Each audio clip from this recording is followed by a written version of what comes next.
Welcome, everybody. Welcome, IPhO, ladies and gentlemen, students of UT's College of Pharmacy. My name is Mike. I'm a medical science liaison with Biohaven, soon to be Pfizer. We can talk more about that a little bit later, but it is super, exciting for me to be here. Thank you so much for welcoming me to talk a little bit about something that is a passion of mine. It's a passion, it's a love, it's a topic that's near and dear to my heart, and that is effective communication. For as long as I can remember, I've always loved talking. Ask any of my elementary and high school teachers, and they'd tell you that I like talking a little too much. And so fortunately, I landed in a career where I get to talk all day, every day to highly intelligent people who care about patients. I get to talk to external stakeholders, that is, the healthcare professionals that are out there in the healthcare community treating patients. And then I also get to talk to a lot of intelligent people who work for the pharmaceutical company. So as a liaison, I'm bridging that gap between the two entities. But today, I'm thrilled to talk to you about effective communication, the art of effective communication. And when we really think about communication, don't let anybody fool you. It's an art. There's different styles, there's different flavors. Ask one person what their 10 tips are for effective communication. They're likely to give you some different things that they would focus on. But today, these are 10 tried and true tips that I've found have had a lasting impact in my personal and professional life. So I don't want this to be me monologuing up here for an hour or 50 minutes or whatever. So if you have questions, I'd love to keep this as a two-way street, keep it as conversational as possible. So don't be shy to interrupt me, throw your hand up, come off mute, and chime in or ask questions throughout this talk. This is a legal disclaimer. So I'm here representing myself. Even though I work for a pharmaceutical company, everything that we talk about in this, my views, the information, all of these opinions that I'm going to be throwing out there on the art of communication, these are all my own, and they don't represent those of Biohaven and their leadership and employees. So how did I get here? I'm going to do this as quickly as possible. I started off at a small private school in Pennsylvania called Gannon University up in Erie, Pennsylvania, right on Lake Erie, and loved science, thought I wanted to be a medical doctor. Then as I got close to senior year, I said, I don't know if I want that work-life balance. But I've always wanted a doctorate. So let's, switch course, let's pivot, let's go for a PhD. So I ended up at Texas A&M in 2012, started the PhD program in biochemistry. Then 5 years later, I graduate. And throughout that journey, I knew one thing. I did not want to do bench science ever again. I was done. I tapped out, pulled the ripcord. And so I needed to find an alternative career that was predicated on scientific communication. And lo and behold, I found the MSL career. Thank goodness for that, because this is my dream job. I love this job. We can talk a little bit more about details about that. But I went from my PhD program, luckily got in to my first MSL role at UTCOP Pharmaceutical, a phenomenal company. They took a chance on me. I had no MSL experience, and I have them to thank for everything, for bringing me on and trusting me in a role such as the MSL role. Then I get back to a small company because I wanted to move back to Austin, Texas. I landed at Pharmacosmos Therapeutics in hematology oncology. And then a mentor of mine, a trusted, respected mentor of mine, reached out to me, asked me to join her team at Biohaven Pharmaceuticals. And that's where I'm at currently. So I've been in the MSL role now for about 4.5 years. And so all of these tips that we're going to go over all have one common denominator, and that is communication. Communication is the spice of life. And no matter what your journey is, after you get out of pharm school at UT, you're going to be in a situation where you're going to need to communicate. And so a person cannot exist without communication. And so it stands to reason that it's an important skill to develop. So whether it be an interview for a fellowship, an interview for a full-time gig, whether you're going to be interested in going in the clinical setting and you're going to have to interact with patients. No matter where you go, you're going to have conflict resolution. There's going to be disagreements. You got to figure out ways diplomatically and respectfully to solve those. There's going to be work meetings. Sometimes you may have to give presentations, and you're going to be interacting with members of the clinical care team as a pharmacist. So no matter what, you're going to be communicating. So what ways can we fine tune this skill? So the number one tip that we're going to start off with is finding your own individual voice and style. And for me, when I thought about this, I reflected, and what I have always done is I've always been inspired by other communicators. And so I just threw these pictures on here just to kind of spitball and throw something out there. But who do you view as an effective communicator? And then one step further than that, why do you find that individual as an effective communicator? I want to hear from some of you in the audience. Who do you look at as, wow, that person is an effective communicator? Come off mute. You're in a safe space. You can share.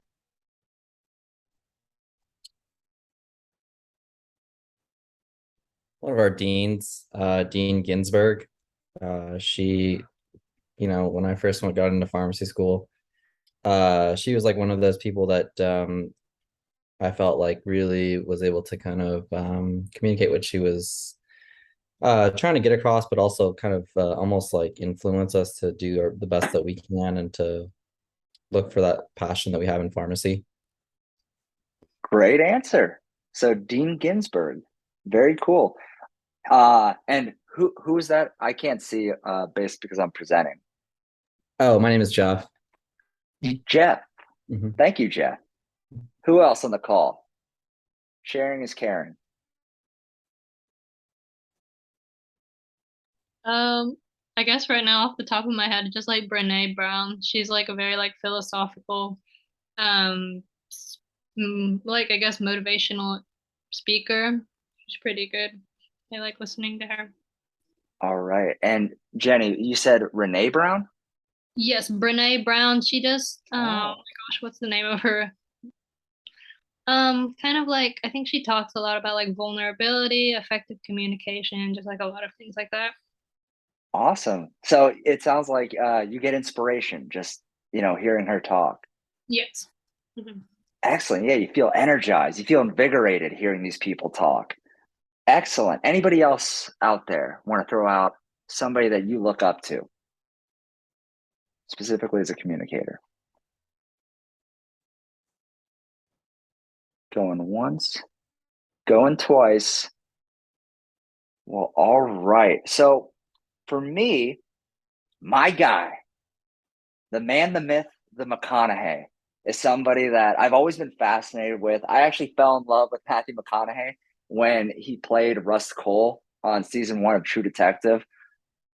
Hands down, the best single season of television ever. If any of you haven't seen it, that's your homework assignment. I know I some of you. wholeheartedly agree. Yes. Detective Russ Cole, he just completely fascinated me in that character. And then what happened was is I went down a rabbit hole because I was just so obsessed with that show and his character and how he portrayed him that I went down this rabbit hole and just watched a ton of interviews with Matthew McConaughey. And each interview that I saw with him, there was always a consistent picture of his communication style, very distinct, very unique.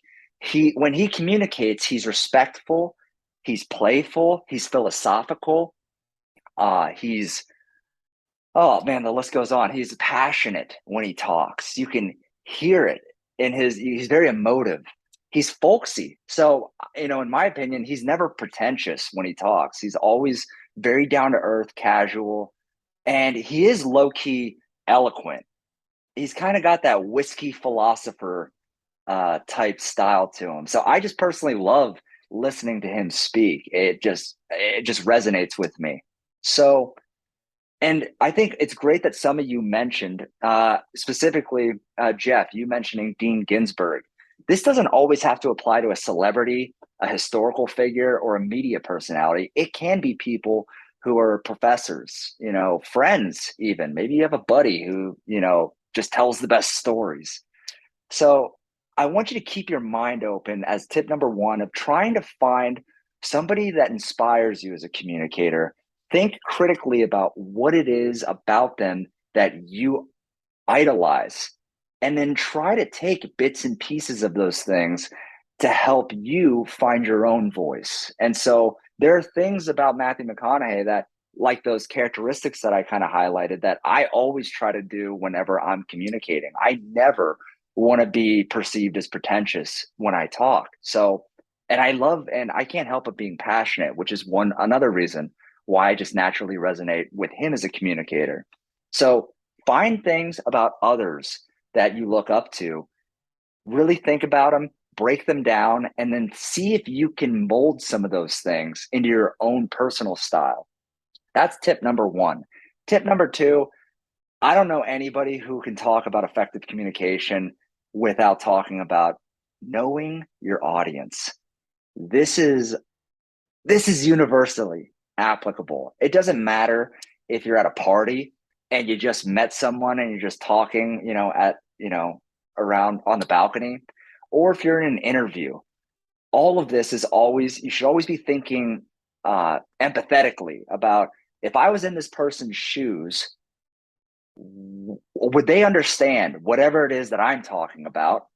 And number two, I always think about, when I'm talking to this person, if I were them, would I find me boring right now?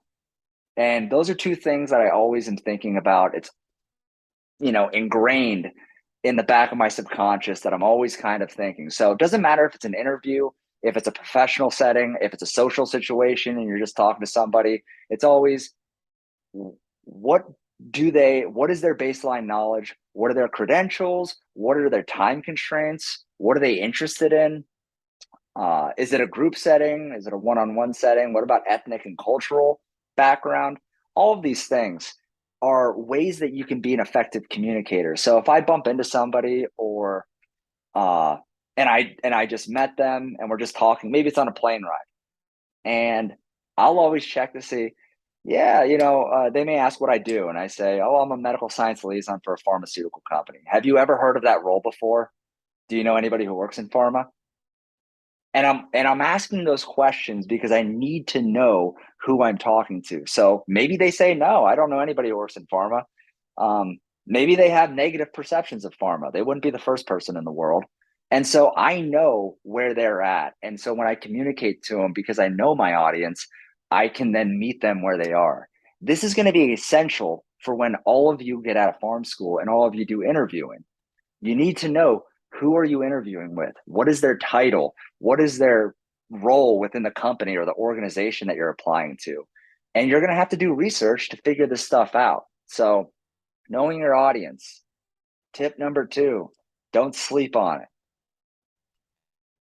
Tip number three. So this is something that it was the number one lesson that I learned from my mom. And that is, I would always get yelled at by her. I'd always get lectured by her, because I would say something and she would always respond, it's not what you said, it's how you said it.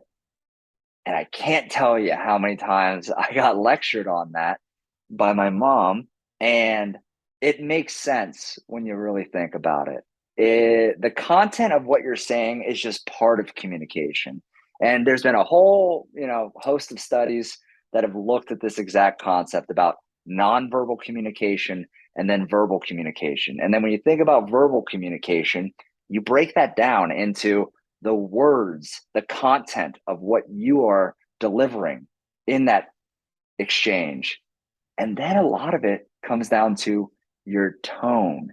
And how does that tone land on the other person that you're talking to? Again, a lot of this comes down to thinking empathetically. Try to put yourself in the other person's shoes and always be thinking, how am I coming across to this person? And so tone can be a big thing. When you learn also to modulate your tone, your voice is an instrument.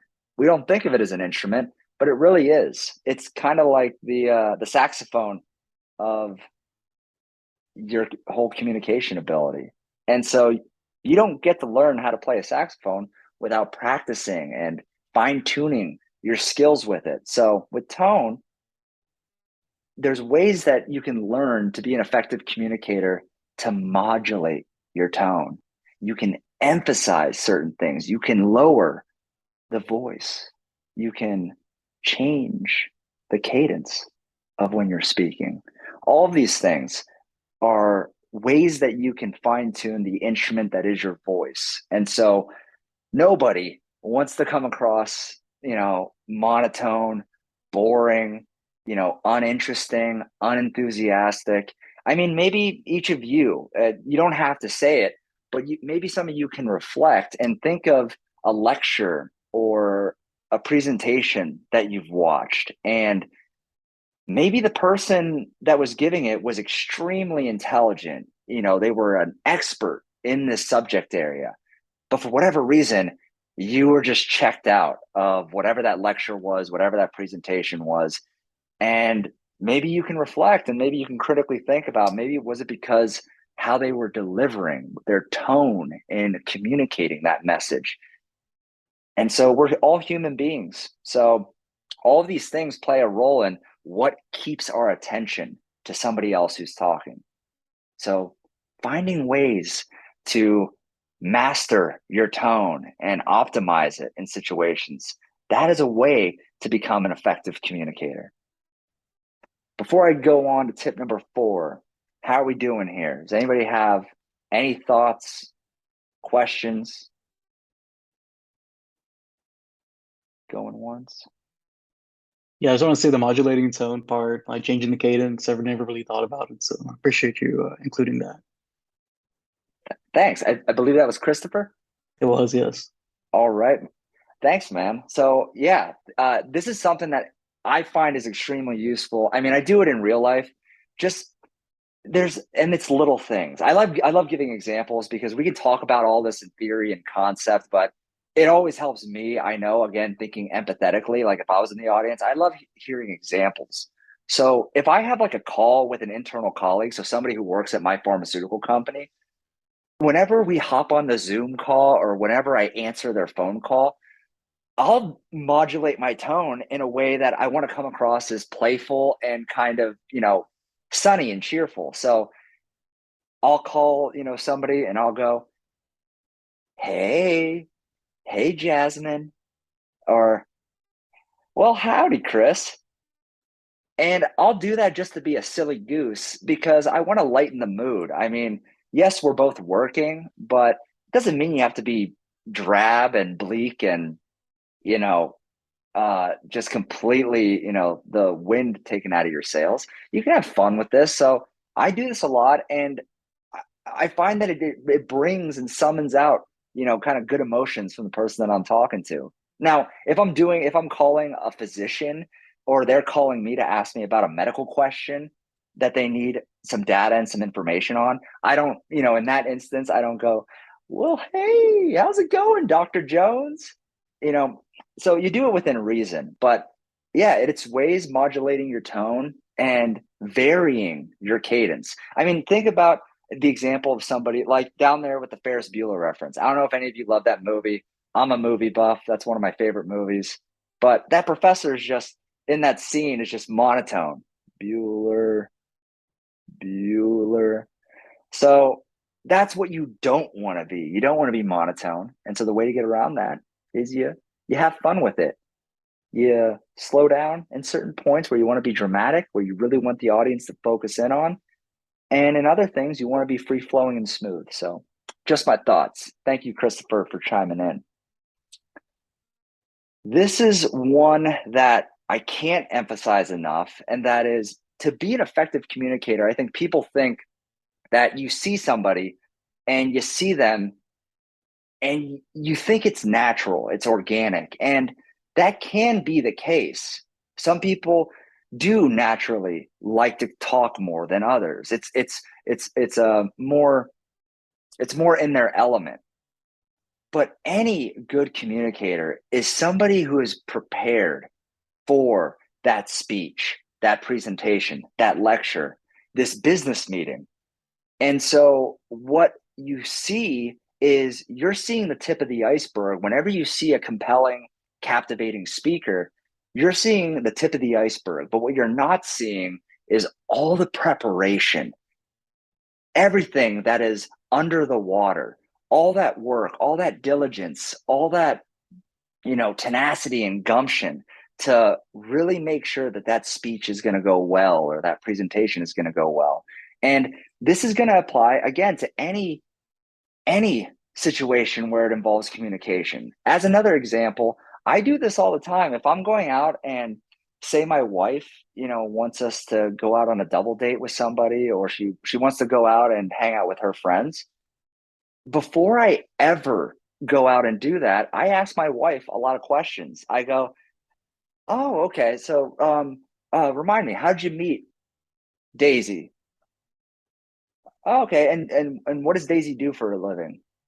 And I'm trying to get as much information as possible so that when I get and I go out to dinner and I meet this person, there's things that I have as footholds that I can keep the conversation going and going in a different direction. And this applies obviously to interviews. For a lot of you out there who are going to be trying to apply it to industry, you're probably thinking it's a catch-22. How is anybody going to give me an opportunity when I don't have experience in that field or in that role? And how am I going to stand out from other applicants who are also applying? This is how you will stand out. You will be better prepared and you will be more in-depthly researched than any other candidate out there. This is something that you can control. This should be empowering to you. And again, some people are more naturals communicators, but this is an art, meaning anybody can learn how to do this. Anybody can get better at this. I don't care how good of a communicator you are, you can always get better. So I do this a lot. I mean, for presentations, if I have a big presentation that I have to give as a medical science liaison, I'll write a script. Now, I'm not going to write a script for the entire presentation, but I will, if I have the time, I'll write a script for about like the first maybe 5 minutes of whatever presentation, because I want to get off to a great start. I want to make an awesome impression right from the get-go. I want to grab my audience and I want to capture and hold in the palm of my hand their attention. And to come across as a confident speaker, that's a way that I've found to get off to a good start, is preparing for that presentation by writing a script, taking the time to memorize it, rehearsing it, practicing it, verbalizing it out loud, finding a buddy. I'll do it with my wife where I'll, go over the first, couple minutes of my speech or my presentation, and just so that I can have eyes on me and I can practice it and see where am I tripping up in this. And then you go through and you revise and you get better. And each iteration, you're getting smoother, you're getting more polished. And so you get to a point where this is all the preparation that you are doing. And no one is going to see that. All they're going to see is the tip of the iceberg, and they're going to see the finished product of you delivering a compelling, captivating speech. So preparation, this is something that anybody can do, and you can do it better than people that you're going to be competing against in a job interview. You can research the company better than the other person. Then you'll be able to communicate it better. You'll be able to research the person you're talking to so that you know that they went to Tulane for their PhD and then they joined Eli Lilly straight out of that. You'll be able to talk about this in that interview, and the person you're talking to is going to be impressed. Again, I do this for my job as an MSL. If I'm going to meet a physician, when I shake their hand and I walk into their office or I go to a steakhouse and I'm meeting them, I'll tell them that, I've done my homework on you and I watched your lecture on YouTube, the one that you gave at, APA or AAN, the American Academy of Neurology. And I'll talk about that. So preparation, enough on preparation. This one is a difficult one. And so this one, there's really no way you get better at it than through practice. So on the one hand, we just talked about preparing. going into it, knowing certain information, knowing how you want to kind of navigate the conversation around that information. But on the other hand, being open to adapting is also, I find, an amazing tip for being an effective communicator. And that is because you may go into it thinking that talking about this topic, may invigorate the other person you're talking to. And you may find out that they aren't responding in the way that you thought they would. And so, do you double down and just stay on that one path? Or do you say, I'm going to pivot and maybe talk about something differently or communicate differently? The example I have on how adapting has been effective for me personally is there was a physician that I was meeting, and I was at a dinner meeting with him, and I was showing him data on my laptop. I was showing him graphs, charts, schematics, and his body language was just telling me that he's just not engaged. Eye contact wasn't there, fidgeting. And so I checked in with him and I said, Dr. Smith, just throwing out a hypothetical there. Dr. Smith, does everything making sense? Do you have any questions? It seems like there's something that's kind of off about what I'm talking about here. And he said, well, to be honest with you, I don't really put much stock in randomized controlled trials. And I'm like, oh, well, all right. Tell me more. What is it about them? And he went on to say, well, I just find that the populations in clinical trials are very homogenous, and I just don't find them clinically relevant at all. And I'm like, okay, well, how do you feel about real world evidence? Real world studies. Do you find that type of information a little bit more clinically relevant and applicable?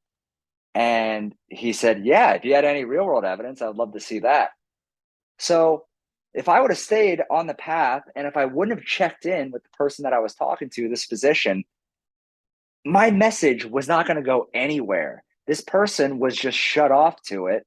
And I needed to be able to recognize that. And I needed to be able to adapt, change course, check in with the person, see what's going on. And now the floodgates are open, and the two-way street of communication is back in business. So try to always be thinking, checking in with the person you're talking with, finding out how they're doing, if any of it's not making sense, and try to meet them where they are. That's what an effective communicator does.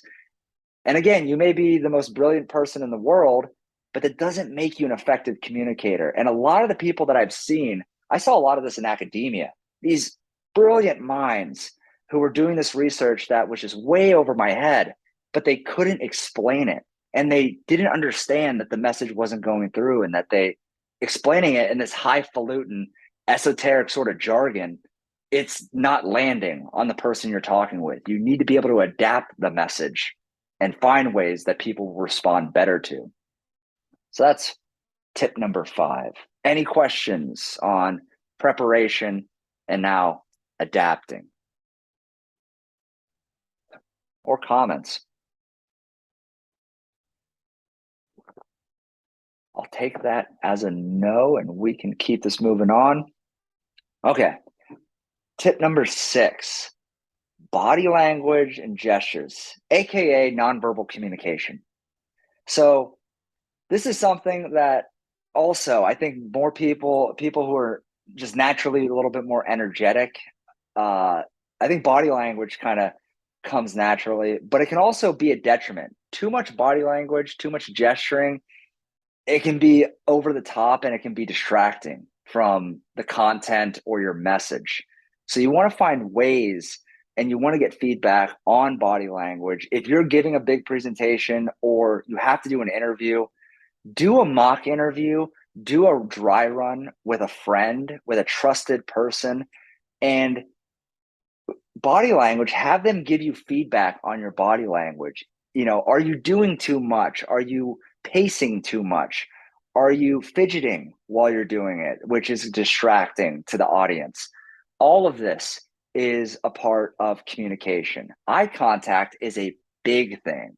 So it's weird. I'm talking to you through a webcam right now, but I'm trying to act like that camera that's, you know, facing, right towards me. I'm trying to act like that's an eye, and I'm trying to maintain eye contact with that.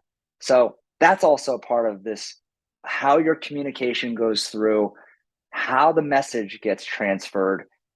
All of these nonverbal things are things that are very important, and it's tough to quantify how important they are. But really, when I think about the body language and the importance of it, I think about it in two different ways. I think about it, number one, first step is always yourself. So you have to find trusted people in your life to give you feedback on how your body language is, and refine it. Make little tweaks to it. I'm a person who I move around too much because I'm so energetic. So I got to find ways for me to refine my own body language by tempering it, not doing as much. And so that's step number one. Step number two is then learning to analyze other people's body language. And again, meeting them halfway, reading the subtle cues of, is this person engaged with me? Is this person understanding where I'm coming from? Is this person checking their phone every 2 seconds? Is this person, kind of glancing at their watch to see how much time is left before they can get off and see patients, or go to this next meeting, or get back to doing boring administrative work? Whatever it is, finding those ways to assess and analyze other people's body language. Quick story about this. There was an instance where I had a meeting with a physician, and for this meeting, there was an MSL who was riding along with me. And the whole purpose, the whole goal of this meeting was for me to facilitate an introduction between this MSL who was recently hired and newly joined the team. And I wanted to introduce this MSL with this physician. That's the whole point. And so we go into the physician's office, and there they are, standing behind their desk with a stack full of folders underneath their arm. And they're standing behind the desk, and the MSL and I walk in. We say hi, we shake their hand, and I introduce the MSL, and the MSL starts talking and introducing herself, and she starts talking about her research background. And she had to have been talking for no less than 5 minutes just about her research, her doctoral research, and then her postdoctoral research. And the whole time we are in this office, and the physician is still holding that stack of folders, and they are still standing. And eventually I intervene. I say, thank the physician for taking the time to, introduce us in order for this meeting to occur. I understand that they're busy. And so if they have any questions, they can always reach out. And we bid them adieu. Then in the car, I debriefed with the MSL, and I checked in and I asked, how do you feel that introduction went? Is there anything that stood out to you? And they thought it went smooth. They didn't think anything was off. And they weren't interpreting body language, nonverbal communication, these kind of social cues. For example, it felt odd and awkward that we were standing there. And it was definitely telling that the physician, whenever we came into their office, that they did not sit down, nor did they invite us to take a seat. So they were standing the entire time, number one. They had the stack of folders underneath their arms. And the facial expression, you have to just trust me on this. Their facial expression, it was looking like we were holding them hostage. And they just had that expression of, can we speed this up? I have patients to get to. I have work to get to. I didn't think that this was going to be a long thing. And to a physician, 5 minutes of talking about research, pie in the sky sort of stuff, that can seem like an eternity. So that's just an example of, we can all get better at analyzing others' body language and thinking, is this person invested? Am I taking up too much of their time? Are they giving me cues that my message is not going through? So that is what I would say is classify as tip number 6 for being an effective communicator. Body language, refining your own, but also finding ways to get better at analyzing others. Another tip that's been extremely helpful for me in the pharma industry, in actually in personal life as well, as being proactive. So an effective communicator isn't somebody that's going to sit back and let something stew if there is a problem or if there's just an instance of professional courtesy. So you have all these different routes of communication that's available to you. You have email, you have texting, you have phone calls, you have virtual meetings. There's no excuse for why you can't be proactive in communicating. So this is what I found helpful for this. One of the most applicable ways of being proactive is the art of networking. So for some of you out there who are applying to fellowships or full-time gigs in pharma, you need to network. I can't stress it enough. You need to network. You need to be proactive with establishing and initiating communication with someone else that you don't know. So if I'm applying to this pharmaceutical company, you better believe I'm going to be hopping on LinkedIn, searching up that pharmaceutical company and finding employees that I want to pick their brain and hear what it's like to work for that company and hear how the job is done and just hear from them about what their firsthand experience has been. And that is all predicated on you being proactive. That conversation, nobody from the company is thinking, hey, I need to reach out to pharmacy students because some of them may want to know what it's like working in industry. It's all on you. These should be empowering things about ways you can be a better communicator. And being proactive is an easy one.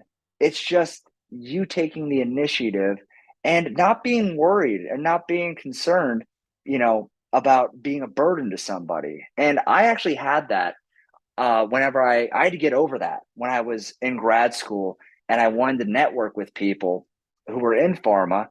I knew I had to do it, but I also, came from it like, oh, I don't want to be a burden to them. I don't want to take up too much of their time. And so I had to get over that. And the way I got over it was being upfront and being very clear about what your intentions are for why you're initiating that conversation. So if it's networking, it may be something as simple as, hey, Bill, my name's Mike. I'm a recent graduate from UT's College of Pharmacy. I'm super interested in the medical science liaison role, and I'd love to, I'd love it if we could schedule some time, just a couple of minutes, just to hop on a call so I could pick your brain about what it's like being an MSL at AstraZeneca. Let me know whatever time works for you, and look forward to hearing from you. You're making your intentions clear in that example. You're saying who you are, you're a recent graduate, and you're saying that you're interested in the MSL role. That's why I'm reaching out to you. And what's the worst that happens? They don't answer you. If that's the case, you're in the same exact position as when you started. So the worst case scenario really isn't that bad. And what do? Do you give up at that point? No, you're going to still be proactive. If Bill doesn't answer you, then you're going to reach out to Mary. And if Mary doesn't answer you, you're going to reach out to Jennifer. And you're going to keep going on. You're going to keep knocking on doors until you find one door that opens up and welcomes you with open arms and says, I would love to hop on a call. Let me, this date and time works for me. Let me know if it works for you. And now you're on that call, and now you're using all the other tips. You're researching that person who you're talking to. You've looked on their LinkedIn. You see their background. You have questions prepared for that informational interview. You're going to modulate your tone on it. You're going to know your audience. You're going to know this person's in pharma. This person is an experienced, employee. They've been in the industry for over 10 years. So you're going to know your audience and you're going to tailor your message to that person, whoever it is you're talking to. But being proactive, it's something that should be empowering. Anybody can do this. Don't think you're a burden to anybody. We all do it. We all get to where we are because there are people who are in our corner who didn't have to be frank. They didn't have to spend time mentoring you or hopping on a call to talk to you. But I wouldn't be where I am without people who were generous with their time, but I wouldn't have found those people if I wasn't proactive. All right. So I'm gonna stop talking there. I'm monologuing. Who here has any thoughts, questions of anything up until this point? Definitely agree with being proactive. I think it's really helped me in my career so far. Obviously it's still early on, but definitely, taking initiative and also giving back as well. I think it's just really important. So Yeah. Yeah. And this is like something that, again, this is what I love these tips for, because they can apply to situations like that. And they can also apply to just checking in with your friends, and being proactive and be like, hey, man, been a couple months since we last chatted. Hope all's well. Like, let me know whenever you have to, or let me know whenever you have some time to chat. So being proactive. Also, if any of you are close with your parents, being proactive and calling your parents, letting them know you're doing well and you're safe and healthy, all of that jazz. Okay, I gotta speed this up. I'm kind of waxing on too much. So tip number 8, the power of questions, active listening. So one just very easy tip of making people at ease when you're talking with them, making them comfortable, having the conversation go smoothly is I'm always thinking of questions. Whoever it is I'm talking to, doesn't matter if there's someone in my industry. I have questions that I'd love to ask them. If I'm meeting with a physician and it's a work meeting, I have a million questions that I'm curious about what their thoughts are. And then it's not enough to come up with good questions. It's also important that you're listening, of analyzing their communication. What are they emphasizing in their answer? If you're asking an open-ended question, which that's a big part of asking good questions.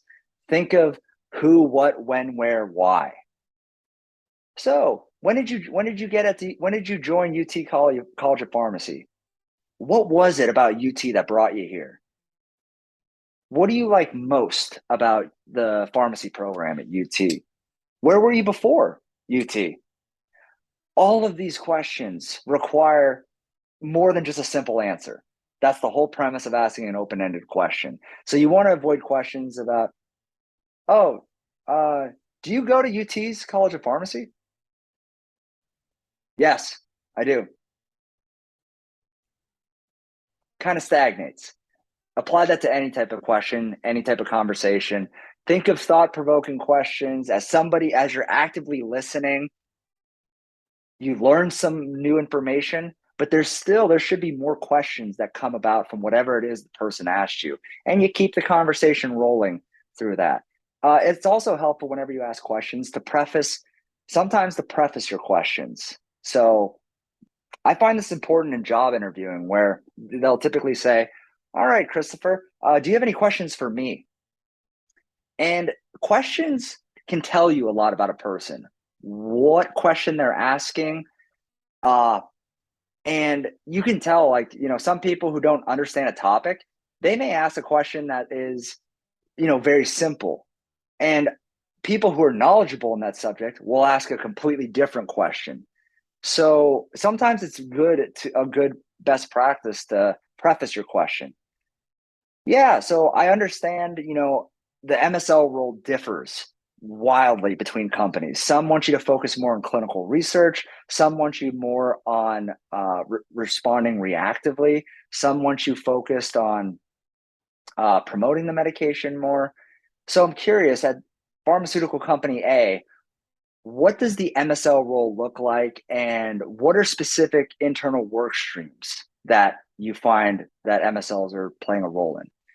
Prefacing that question flexes subtly how much you know about the topic before you ask the question. And then it also clarifies what gap in your knowledge do you want them to fill. And that is an example of, okay, well, I understand the MSL role is different from AstraZeneca, to a small startup company. So the gap that I'm wanting you to fill is, how is the MSL role utilized in this company? What type of tasks are they predominantly focused on? So that's the power of questions. Storytelling is going to be a big part of this. And so this is my 9th tip: finding ways to tell compelling stories. They don't have to be long-winded stories. Really, when you think about it, all you need is a 3-act structure. You need a beginning, a middle, and an end. In interviewing, I tell everybody to use the STAR method. It's actually technically the STAR method, but I love the 3-act structure, so I took out the T. So for me, I use the STAR method. What was the situation? What did you do? And what was the ending? If it's a job interview, it's always, the situation is something where there's a problem. Tell me about this problem. What did you do to resolve the problem? And then in a job interview, it's always, we rode off into the sunset together and it was a happy ending. The things worked out. At the project, we were able to meet the deadline. I was able to resolve the conflict with my boss because of that. Whatever it is, but it's always a 3-act structure. This is universally applicable. It applies whenever you get good at this 3-act structure. It is like notes in a song, and you know exactly what notes you have to hit. I have to tell you, it was a late night on a Friday. We were stuck downtown. Traffic was gridlocked. So I came up with the idea to take this route instead.